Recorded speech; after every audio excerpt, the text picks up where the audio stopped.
Salam alaikum. Bonjour, c'est le docteur Salman Asqallah, maître assistant au service d'urologie du CHU Bablouad, et je vais vous parler des cancers du rein. Alors sur ce cours, j'ai éliminé tout ce qui est lésions bénignes. Je me suis juste concentré sur les lésions péjoratives de cet organe. Alors un cancer du rein est une tumeur maligne primitive du parenchyme rénal.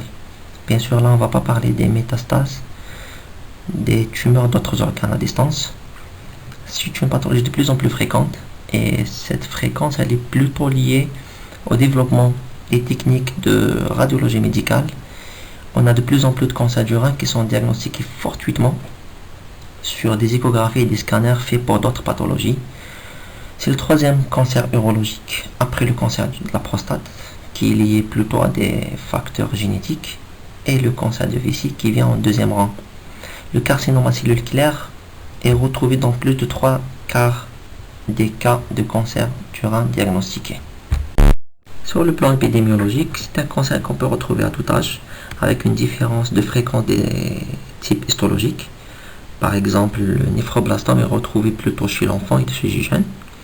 Le pic de fréquence de ce cancer se situe entre 50 et 70 ans, avec une prédominance masculine, 2 ans pour une femme.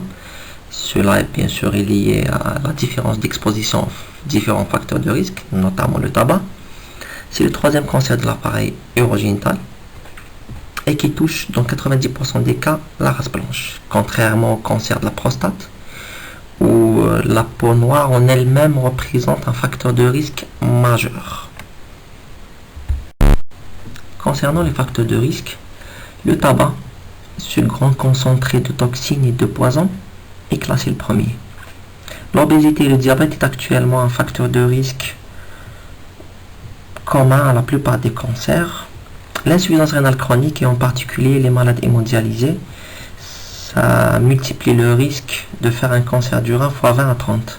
Et là, il y a une question qui revient à chaque fois dans les amphithéâtres.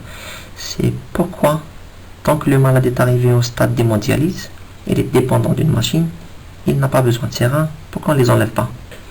Alors là, le risque d'anesthésie et le risque chirurgical chez un malade en hémodialyse est beaucoup plus élevé que de mourir d'un cancer. Ça suffit de faire une échographie chaque 3 à 6 mois de contrôle et si on découvre un cancer, on l'opère. C'est mieux que de faire passer des milliers de malades par un bloc opératoire et de faire des dégâts chez un grand pourcentage d'entre eux. Les patients transplantés, c'est-à-dire qui reçoivent un rein, que ce soit d'un cadavre ou d'un vivant, présentent aussi un risque de faire un cancer, mais bien sûr sur les reins natifs. Et là encore, ça suffit de faire des échographies de contrôle régulièrement, mieux que d'y aller à une chirurgie préventive qui peut être dangereuse.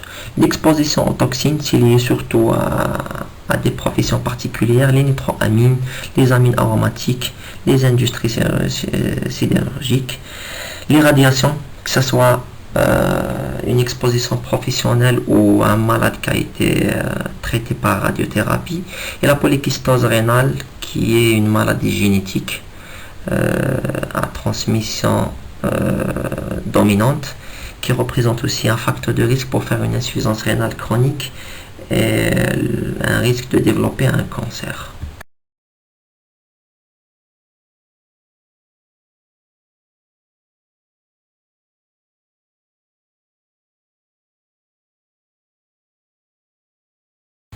Un cancer du rein peut être retrouvé dans le cadre d'une maladie génétique.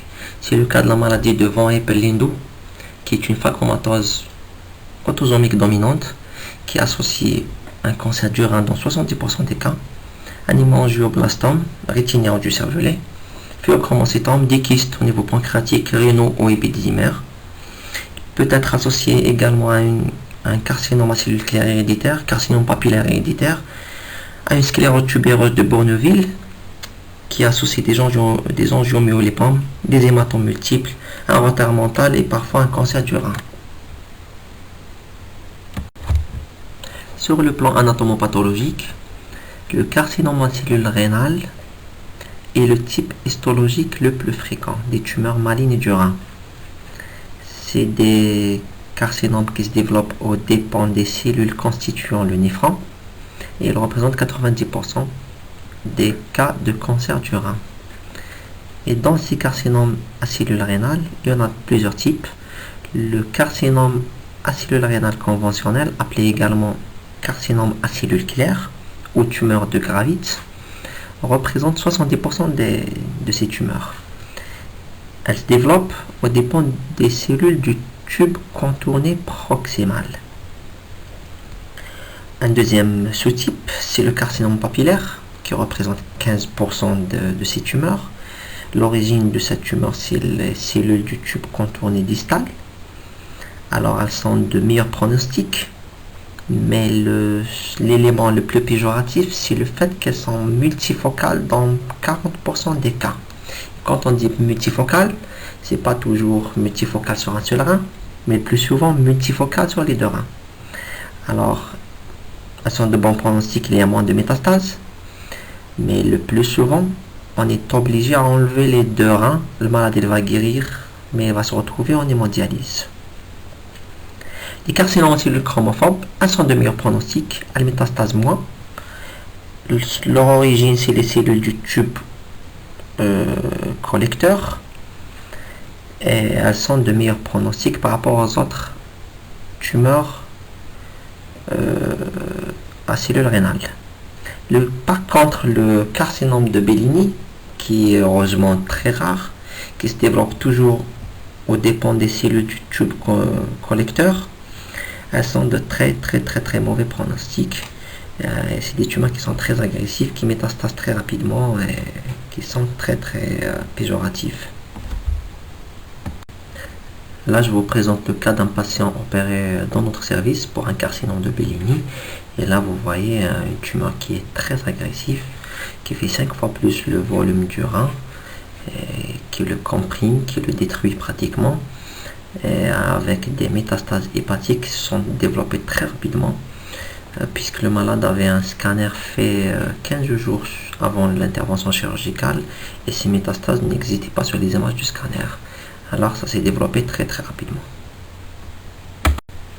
D'autres tumeurs peuvent être retrouvées sur l'étude anapathe d'un cancer du rein. Elles sont beaucoup plus rares, c'est le cas des tumeurs non carcinomateuses, comme les tumeurs mésenchymateuses malignes, c'est les sarcomes primitifs, les tumeurs blastomateuses, les tumeurs neuroendocrines et les lymphomes malins non hodgkiniens. Concernant l'extension tumorale, elle est d'abord locale. Dans l'évolution naturelle d'une tumeur du rein, il y a un refoulement, déformation puis envahissement de la capsule rénale et des voies excrétrices supérieures. Elle peut être régionale aussi à travers l'envahissement de la veine rénale par un thrombus tumoral qui va s'étendre après vers la veine cave inférieure.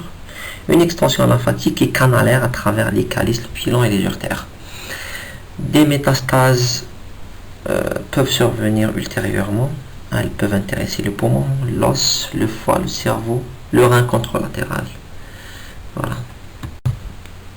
Pour la classification anapathe des tumeurs rénales, on fait recours à la classification TNM 2017. Une tumeur est classée T1 si elle fait moins de 7 cm et qu'elle est limitée au rein. Ça veut dire qu'il n'y a pas d'extension extra-rénale. Elle est classée T1A si elle fait moins de 4 cm, T1B si elle fait entre 4 et 7 cm. Les tumeurs T2, c'est des tumeurs qui dépassent les 7 cm et qui sont toujours limitées au rein.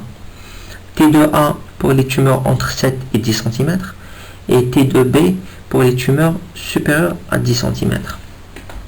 Une tumeur T3, c'est une tumeur avec thrombus veineux ou qui infiltre le tissu adipeux périrénal sans atteinte de la glande surrénale ou du fascia de Girota homolatéral.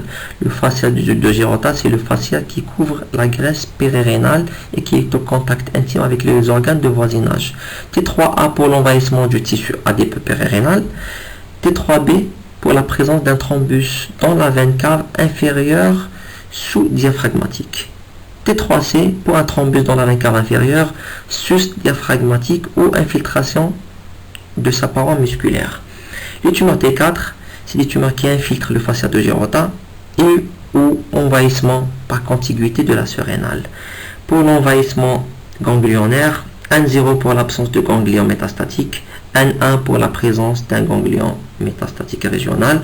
Pour les métastases à distance, M0 pour l'absence de métastases à distance et M1 pour l'atteinte métastatique à distance.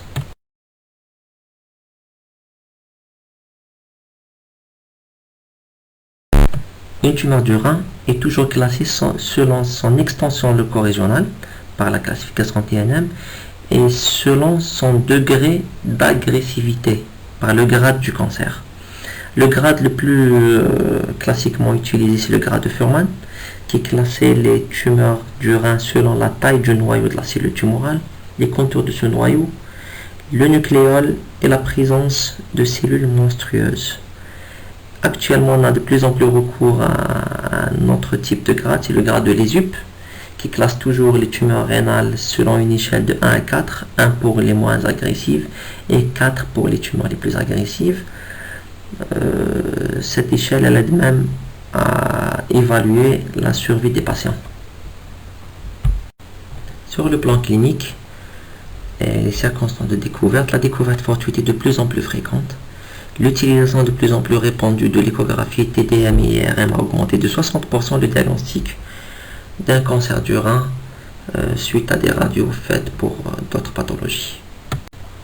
La triade urologique caractéristique qui évoque un cancer du rein, c'est l'association d'hématurie, douleur lombaire, masse lombaire qui donne un contact lombaire, et c'est à l'hématurie qu'il faut donner un maximum d'importance.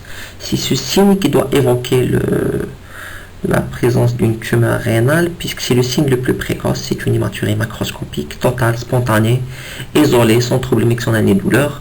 C'est à ce stade-là, bien sûr, qu'il faut découvrir ce cancer, puisqu'il ne faut pas attendre la douleur. Le parenchyme rénal n'a pas une énervation douloureuse. S'il y a de la douleur, ça veut dire qu'il y a un envahissement d'une structure qui est énervée, qui est soit la capsule rénale, soit les voies excrétrices supérieures. Et c'est déjà une tumeur à un stade assez avancé quand même.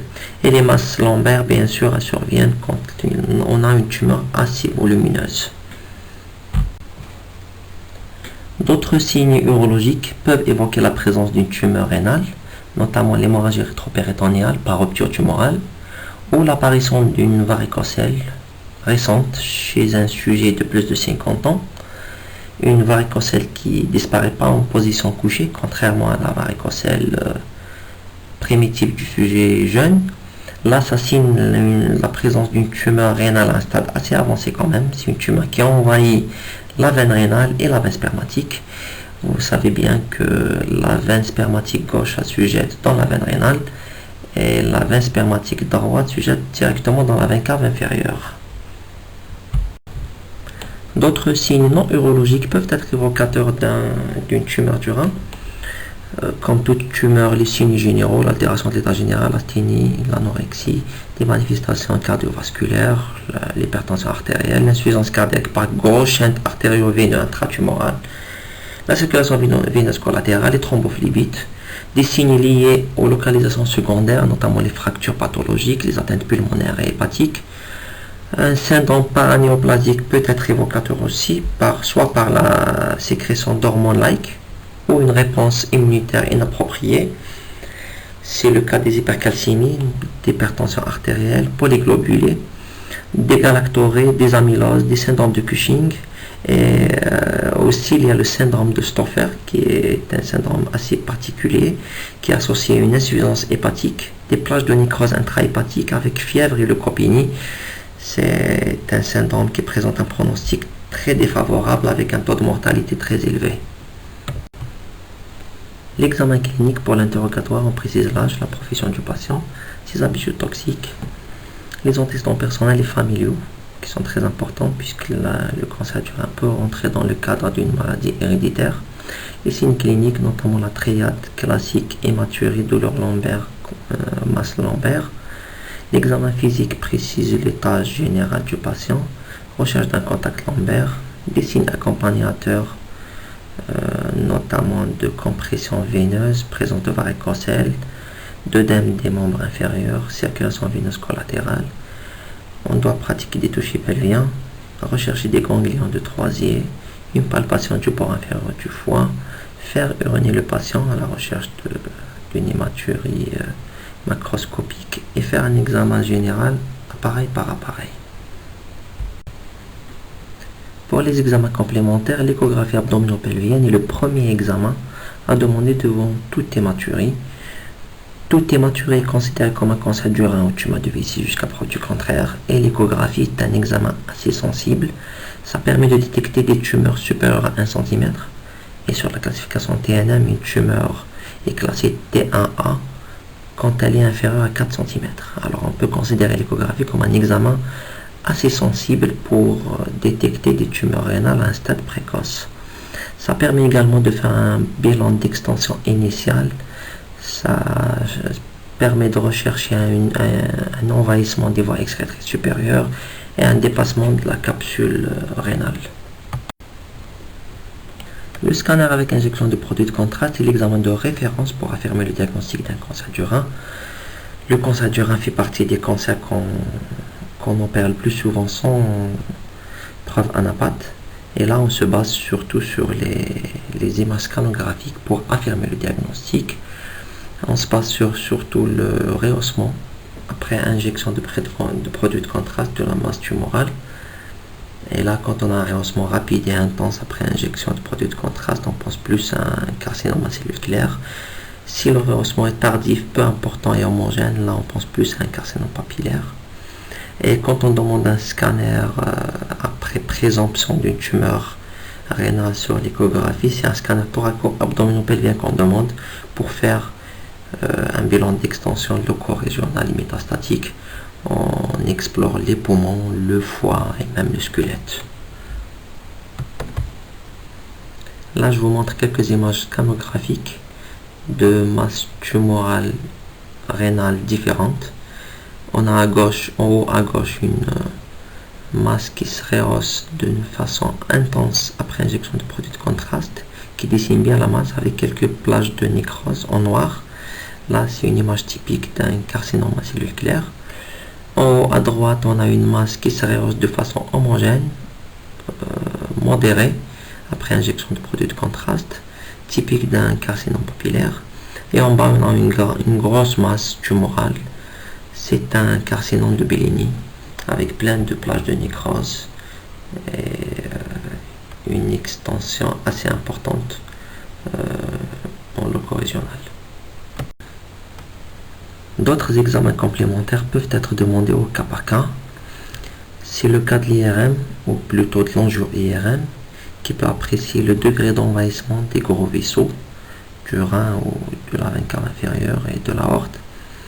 L'écho-Doppler peut préciser le degré d'obstruction des gros vaisseaux, et la scintigraphie rénale, elle étudie la fonction de chaque rein, surtout en cas d'atteinte bilatérale.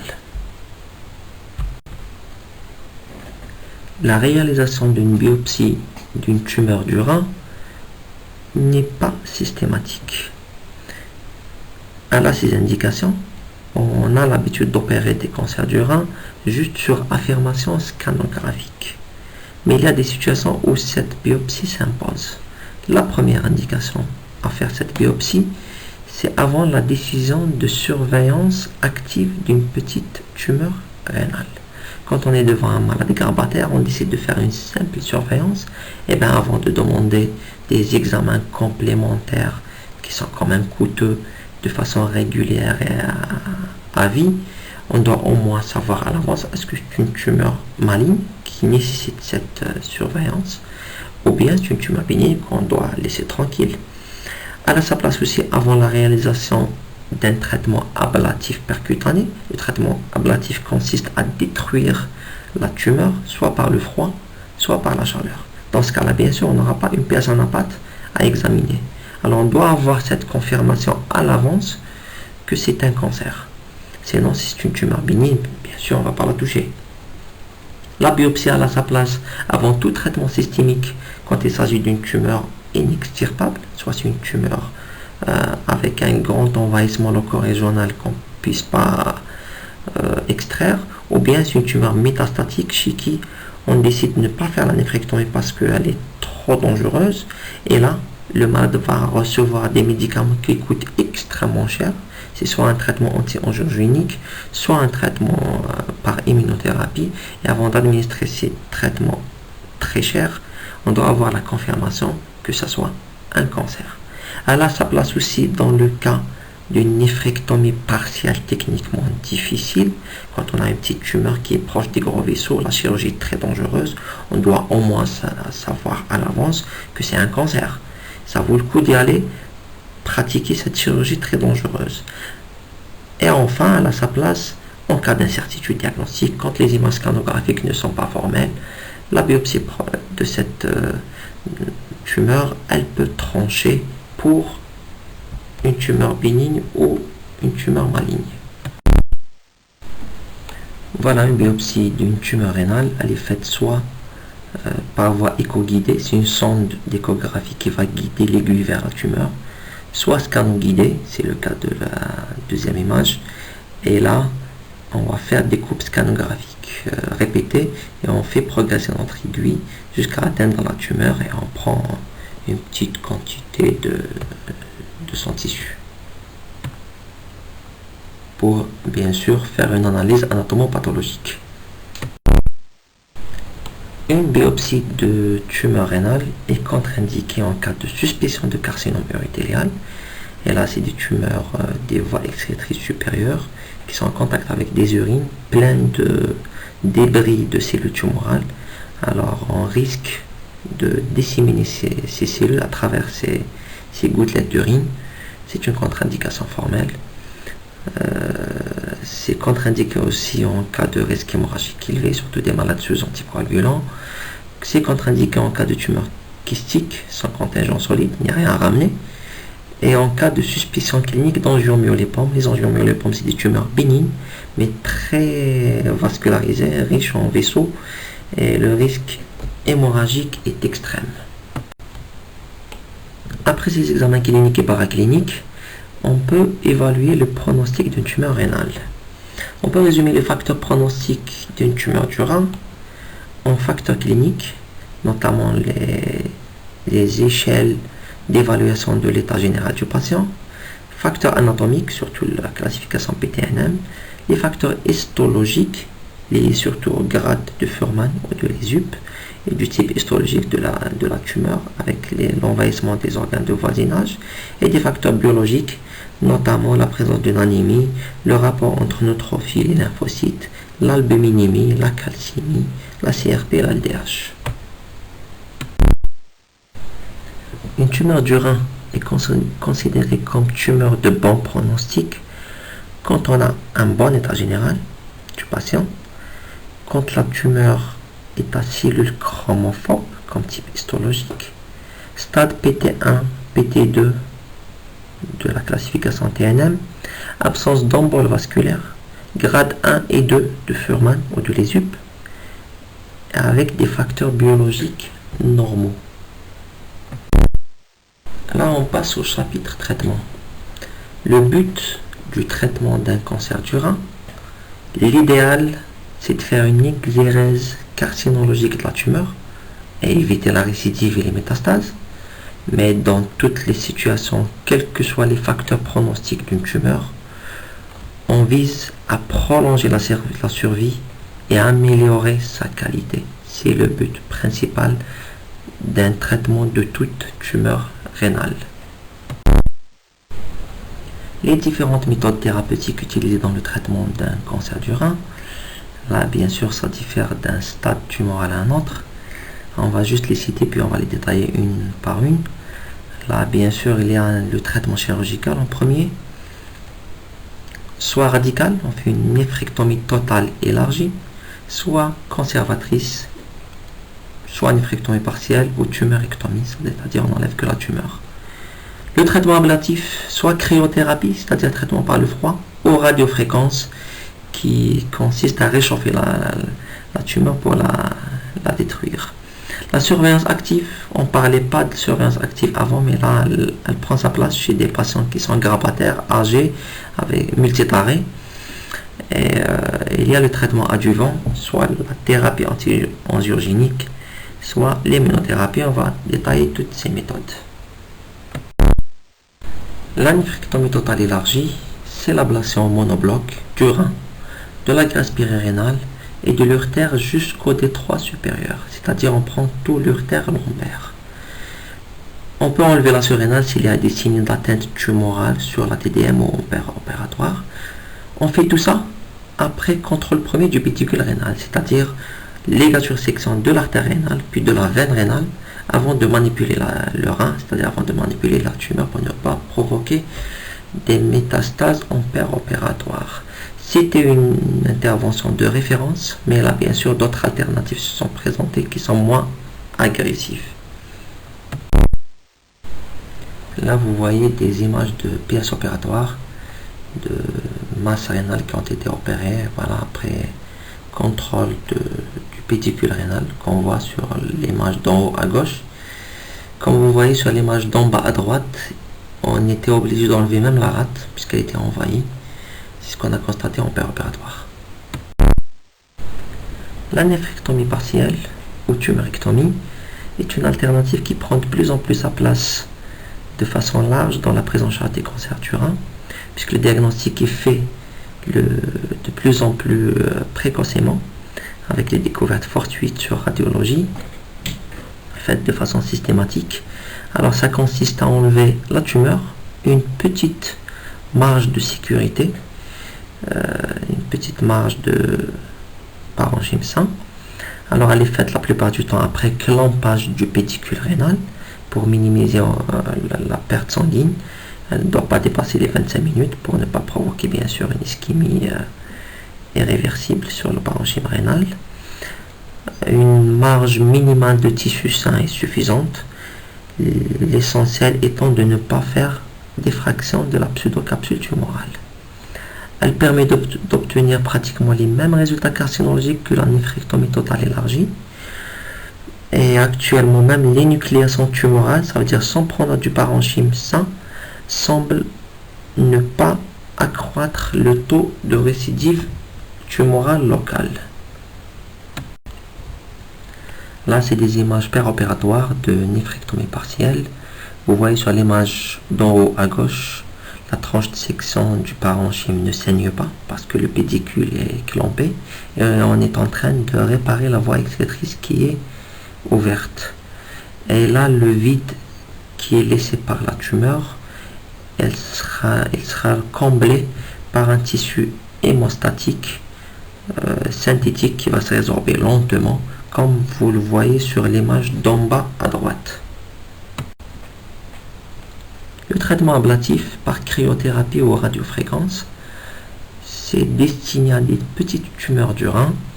Le principe est de réaliser une destruction du tissu tumoral, soit par le froid, c'est le cas de la cryothérapie, soit par la chaleur, c'est le cas de la radiofréquence qui coûte beaucoup moins cher que la cryothérapie et elle est favorisée par rapport à celle-ci.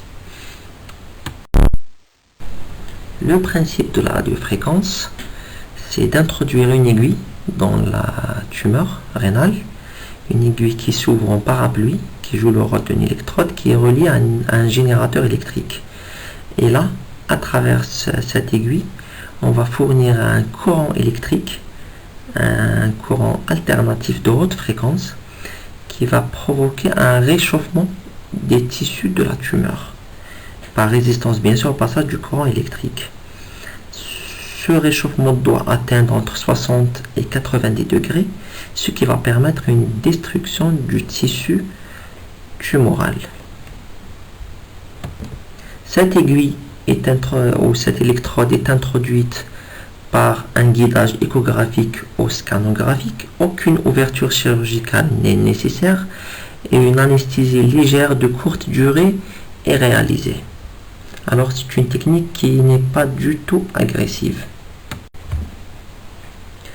Alors la destruction des tumeurs rénales par radiofréquence est une technique qui est nouvelle, qui nécessite plus d'études pour confirmer surtout son efficacité. Son indication pour le moment est réservée aux sujets âgés avec comorbidité et risque d'insuffisance rénale, puisque cette technique elle préserve bien le parenchyme rénal, elle ne détruit que la tumeur et elle ne nécessite pas de clampage du pédicule rénal, ce qui préserve vraiment bien la qualité de ce parenchyme du rein. Elle est réservée à des tumeurs solides de moins de 3 cm, puisque techniquement on n'arrive pas à détruire des tumeurs beaucoup plus importantes, non centrales et qui n'ont aucun contact direct avec les gros vaisseaux et les voies excrétrices. Le contrôle après cette procédure se fait par la TDM. On cherche l'absence de rehaussement au produit de contraste, c'est-à-dire que la non-viabilité de cette tumeur, puisque la tumeur elle reste en place mais elle est détruite. Une biopsie est faite après 12 mois pour confirmer la destruction totale des tissus tumoraux. Les résultats de cette technique, la plupart des études donnent 97 à 100% de succès pour les tumeurs de moins de 3 cm. Quand même, c'est une technique qui est efficace. Concernant la surveillance active d'une tumeur du rein, on a longtemps hésité à évoquer cette alternative devant un cancer du rein. Un cancer du rein, il a la réputation d'être agressif, d'être une tumeur à évolution rapide. C'est pas toujours le cas. On a pu quand même faire la part des choses entre les différents types histologiques et actuellement, on arrive à parler quand même d'une surveillance active chez certains patients. Bien sûr, dans tous les cas, on doit évaluer le risque de décès par un cancer du rein versus risque de décès d'autres causes que le patient peut présenter. La surveillance active a sa place quand il s'agit bien sûr d'une petite tumeur inférieure à 4 cm chez des sujets âgés de plus de 75 ans avec des tares multiples. Et dans ce cas-là, la biopsie de cette tumeur, elle est indiquée, elle figure dans les indications, mais elle n'est pas systématique. Il est préférable de la faire, mais elle n'est pas systématique chez un sujet âgé avec une petite tumeur peu agressive. Si on décide de faire une surveillance active d'un patient qui présente une petite tumeur rénale, là on doit réaliser bien sûr des examens radiologiques régulièrement. C'est soit une échographie, soit une TDM, soit une IRM. On va choisir bien sûr l'examen le moins coûteux qui permet d'évaluer cette tumeur. Ces examens sont faits chaque 6 mois pendant les 2 premières années et puis ce sera un examen annuel si tout va bien. Ces examens vont nous permettre bien sûr de détecter des signes d'alarme. Si l'un de ces signes est présent, on est dans l'obligation de traiter ce patient d'une manière active. Ces signes d'alarme, c'est soit une taille de la tumeur qui dépasse les 4 cm, là ce n'est plus une petite tumeur, elle est trop grosse pour la laisser en place, on doit traiter le patient, soit une croissance de la tumeur qui dépasse les 0,5 cm par an, et là si on a une tumeur bien sûr de 1 cm, une année plus tard, elle passe à 3 cm, là on est dans l'obligation de ne pas la laisser en place, c'est une tumeur agressive qui augmente de façon rapide, et on doit traiter ce patient. On doit traiter le patient à sa demande, puisqu'un patient qui ne supporte pas la présence d'une tumeur dans son ventre, là on n'a pas le droit de le laisser mourir d'une dépression. On a l'obligation de traiter. Et on doit traiter ce patient aussi en cas de symptômes, surtout une hématurie qui risque de provoquer une anémie qui va se rajouter au tard que présentait déjà ce patient. Le traitement choisi, si c'est une tumeur qui dépasse les 4 cm, on va favoriser la néphrectomie partielle si elle est possible. Sinon, une néphrectomie totale élargie en cas d'envahissement locaux-régional. Si c'est une tumeur qui a augmenté rapidement de volume, elle est à 2-3 cm, là on va favoriser la radiofréquence puisqu'elle est moins agressive chez un patient qui est déjà âgé et multitaré. Si cette technique n'est pas disponible, on va passer à la néphrectomie partielle. Les résultats de la surveillance active, quand on fait une bonne sélection des patients, on a remarqué qu'on évite un traitement invasif à la majorité des cas. Et en plus de ça, il n'y a pas d'impact sur le pronostic si un traitement actif est nécessaire. C'est-à-dire si pour une raison ou une autre, on se retrouve obligé d'opérer le patient, on remarque qu'on ne lui a pas fait perdre du temps pour rien. Opérer une petite tumeur 1 an ou 2 ans plus tard, ces petites tumeurs, elles métastasent rarement. Quand la tumeur est de moins de 4 cm. Concernant le traitement adjuvant, Ce qui est connu, c'est que les tumeurs rénales, elles sont radio-chimio-résistantes. Ça sert à rien de donner de la chimiothérapie, ça sert à rien de pratiquer une radiothérapie sur une tumeur rénale. Elles ne sont pas sensibles. Par contre, il y a de nouvelles molécules qui donnent de très bons résultats. C'est le cas de la thérapie anti-angiogénique et de l'immunothérapie. Vous allez me dire c'est quoi la différence. Après tout, on va donner une substance à un patient, une substance chimique qui va ralentir ou arrêter le développement de la tumeur. C'est quoi la différence entre chimiothérapie et thérapie anti-angiogénique ou immunothérapie? Alors la différence, c'est que le principe de la chimiothérapie, c'est de donner un poison, une substance antimétotique ou cytotoxique, pour tuer les cellules tumorales avant de tuer le malade. C'est ça le principe de la chimiothérapie.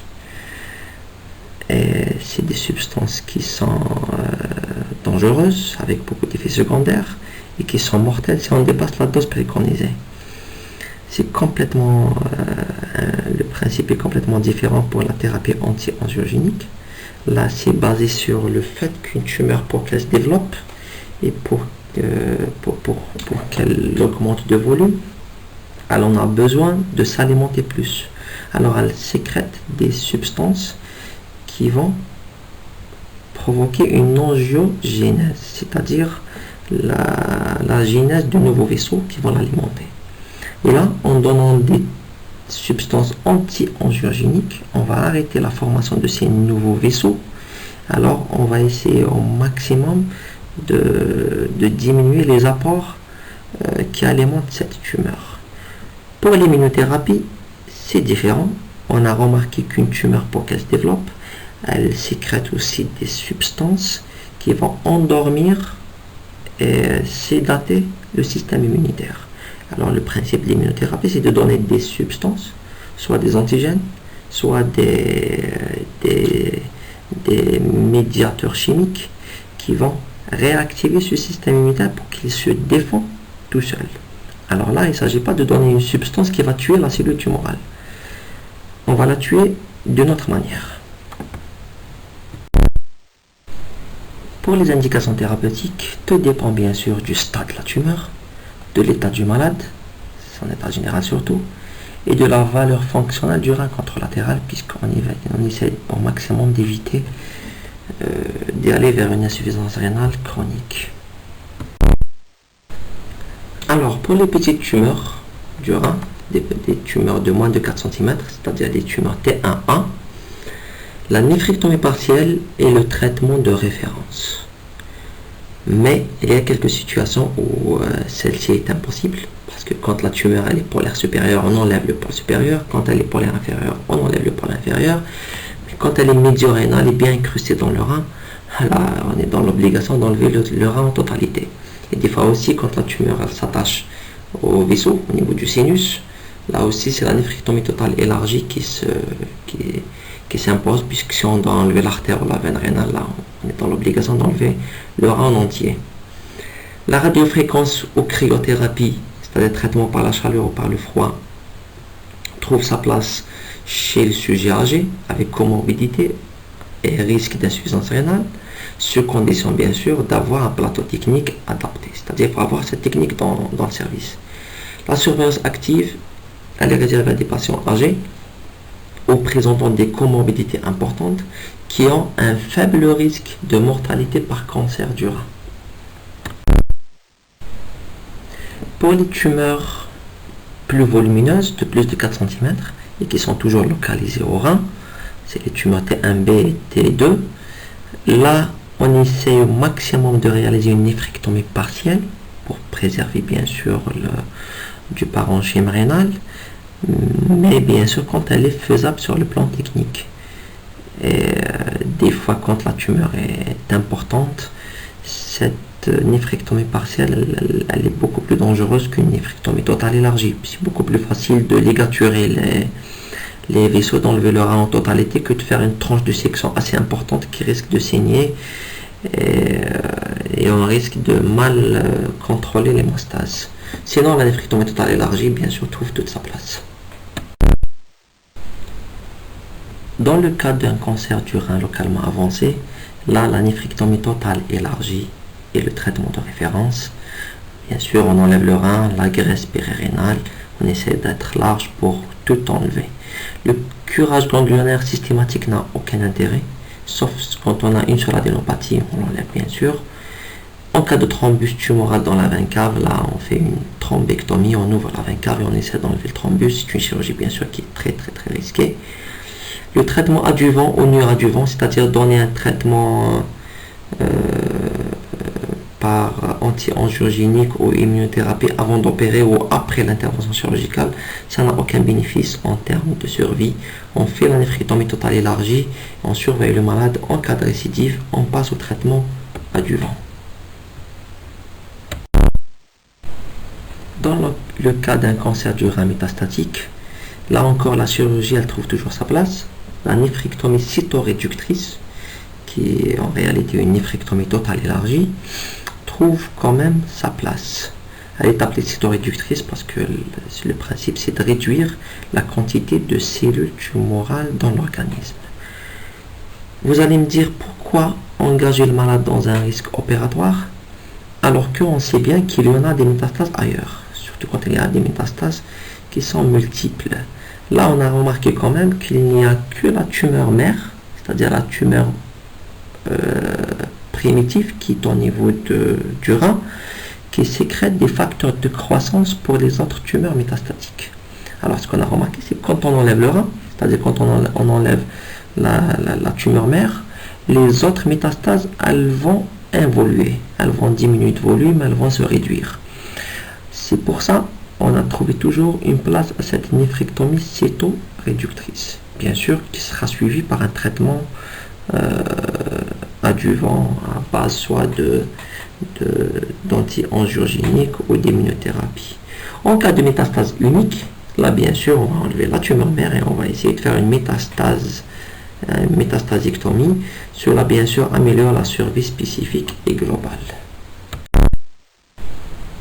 Là, c'est un résumé des substances utilisées dans le traitement adjuvant du cancer du rein, soit bien sûr après une néphrectomie cytoréductrice, quand elle est possible. Quand elle n'est pas possible, techniquement, on se contente de faire une biopsie pour avoir une preuve anapath et on passe au traitement adjuvant de première ligne. En cas de récidive, ce sera un traitement de deuxième ligne et en cas de récidive, un traitement de troisième ligne.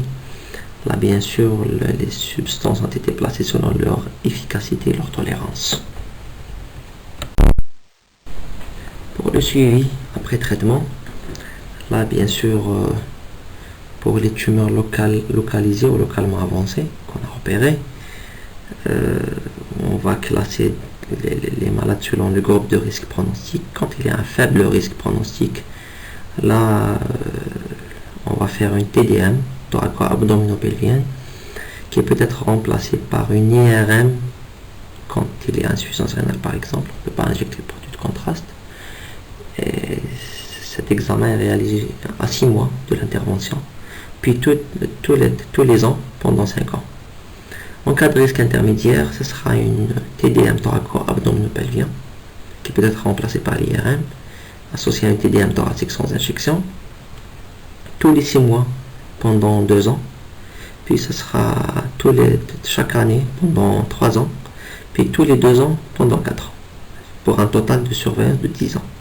Quand le risque est très élevé, là on fait une TDM thoraco-abdominopelvienne ou bien IRM abdominale associée à une TDM thoracique sans injection, tous les 6 mois pendant 3 ans, puis chaque année pendant 3 ans, puis chaque 2 ans pendant 4 ans, pour un total de surveillance de 10 ans.